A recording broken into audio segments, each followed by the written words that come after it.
Hello students, आज का topic है रस। रस का शाब्दिक अर्थ है आनंद। सामान्य भाषा में रस का अर्थ स्वाद से लिया जाता है, परंतु साहित्य में रस का आशय उस आनंद से लिया जाता है जो काव्य को पढ़ने, सुनने अथवा देखने से मन में उत्पन्न होता है।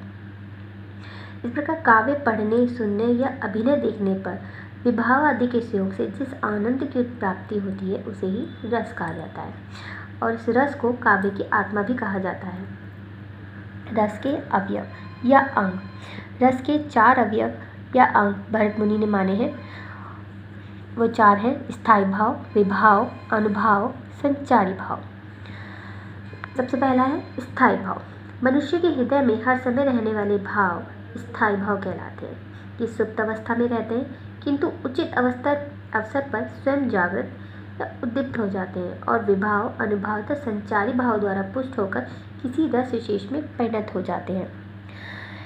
दूसरे शब्दों में कहें तो ये एक प्रधान भाव है जिससे रस की निष्पत्ति होती है, अर्थात यही रस का आधार होते हैं। इन्हीं के द्वारा रस उत्पन्न होते हैं, और रस जितने होते हैं उतने ही स्थायी भाव होते हैं। अतः पहले जब रस की संख्या 9 थी तो इनकी संख्या भी 9 थी, परंतु अब रसों की संख्या 11 मानी जाती है, तदनंतर इनकी संख्या भी 11 ही है।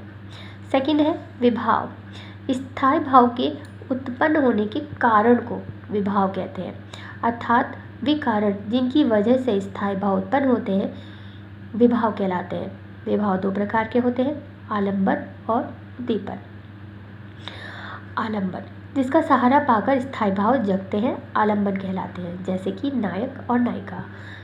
जब किसी व्यक्ति या कहे स्त्री या पुरुष जिसका भी सहारा पाकर स्थायी भाव जगते हैं तो वो आलंबन की श्रेणी में आते हैं, और जब वस्तु या परिस्थिति को देखकर स्थायी भाव उद्दीप्त होते हैं तो वो उद्दीपन विभाव के अंतर्गत आते हैं, जैसे चांदी, उद्यान या शारीरिक चेष्टाएं आदि।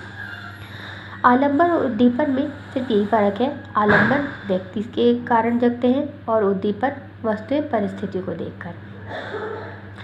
अगला है अनुभाव। मन के भावों को व्यक्त करने वाले शरीर विकार अनुभाव कहलाते हैं, अर्थात जब मन के भाव शरीर के अंगों के द्वारा व्यक्त होने लगते हैं तो वो अनुभाव की श्रेणी में आते हैं। इनकी संख्या 8 मानी गई है, जो है स्तंभ, स्वेद, रोमांच, स्वरभंग, कंप, विवरता, अश्रु तथा प्रलय।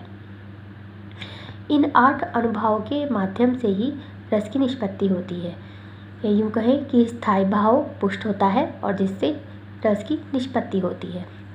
अगला है संचारी या व्यभिचारी भाव। मन में संचरण करने वाले भावों को संचारी भाव कहते हैं। मन में हर तरह के भाव उत्पन्न होते हैं और उन सभी भावों को काव्य की भाषा में संचारी भाव कहते हैं। इनकी संख्या 33 मानी गई है, जैसे कि हर्ष, विषाद, उन्माद, शंका आदि।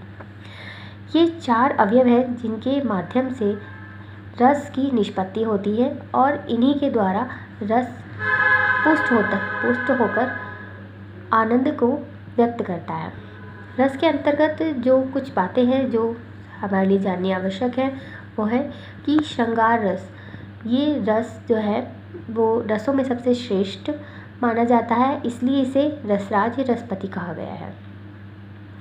और भरत मुनि जिन्होंने नाट्यशास्त्र लिखा है, उन्होंने अपने नाट्यशास्त्र में बताया है कि 8 रस होते हैं, लेकिन उन्होंने इसमें शांत रस को नहीं गिना है, इसलिए उन्होंने इसमें 8 रस को ही मान्यता दी है।